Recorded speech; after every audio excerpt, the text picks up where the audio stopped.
Hey, you know what day it is? It's hop day. You're right, it is. And today we're gonna address a topic that Sam came up with the other day. And what was your question, Sam? How does light affect the hops? Yeah, because we were at Sam's place and he said he wanted to use clear glass growlers. So I wanted to address light struck hops, or what people in the business commonly refer to as skunked beer. Right. Skunking happens when light strikes the hops. The UV light from the sun, from natural light, breaks down the hop oils and degrades them. So you end up getting what people refer to as that skunky flavor. Right. Really, that's really all I got on it. Like from the technical side, the best way I found is to illustrate it. And we all know this beer.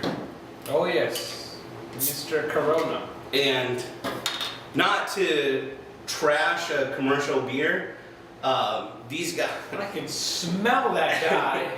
These guys sell more beer, or these guys dump more beer in a year than I'll ever make. So, you know, they're doing something okay. But what they're not is producing a very pleasing hop-forward beer. And so we know that this beer's been sitting in the glass bottle since inception. And tell me what you're turning your head away from.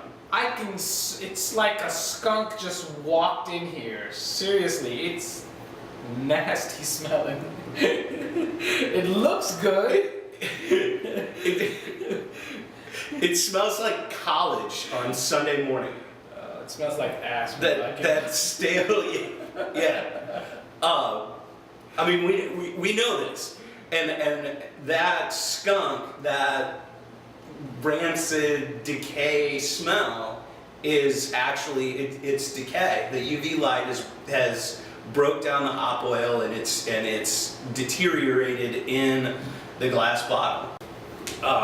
Do we want to taste this? I think for whatever reason we should.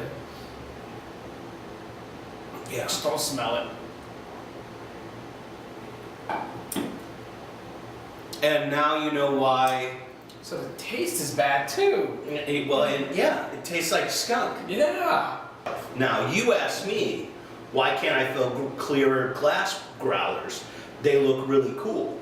And I cringed.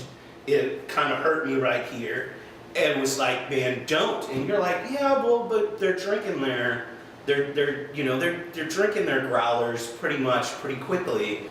So I got our double IPA, okay, poured in this glass wine bottle 2 hours ago. Okay. All right. So we're not talking a whole lot of time in the bottle. But I mean, you've had this beer. You've had my home brewed double IPA. Oh yes. You know what it is, so I know what it tastes like exactly. Yeah. Or what it should taste like. Right. So now tell me what you smell and what you get just 2 hours in a bottle. Still smells okay, I think. It's not as prominent maybe as I remember it. Okay. But it's not as bad as Corona, that's for sure. Well, no. Well, I mean, that was the far end of the example, but yeah. It still has hints, and I mean we've got some in our little dump container here, and the bottle's open, but Let's try it now. I'm still getting hints of. It's not bad, you still have the citrus, the fruitiness, the dankness, but there's definitely a hint there. It's not as prominent as I remember it right out of the draft, so you're right, it might not be as, the hops might have broken down a little bit. In fact, they probably have. Oh, you can tell in the taste, it has. Yeah. Wow. And that's just 2 hours in the glass bottle. Wow. That's it? 2 hours? 2 hours.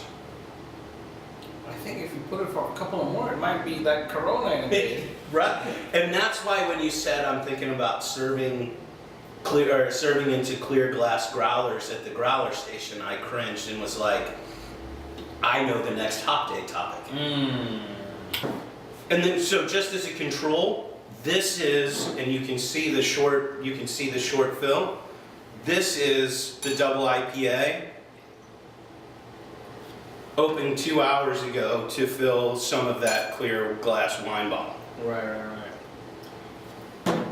And so that's just a control. They're the exact same beer, and Yeah, I don't. This is a lot more citrus smell to it. This is what I normally remember drinking out of your draft. This is yeah.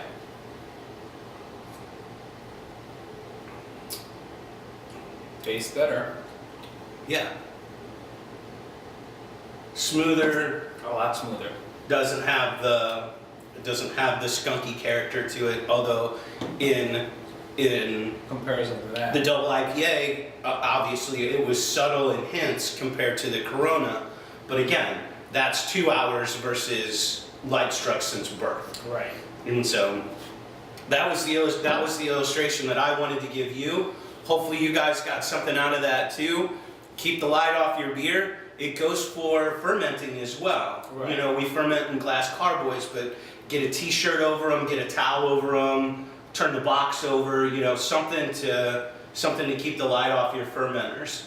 And your beer will thank you for it, and you'll thank us for better beer.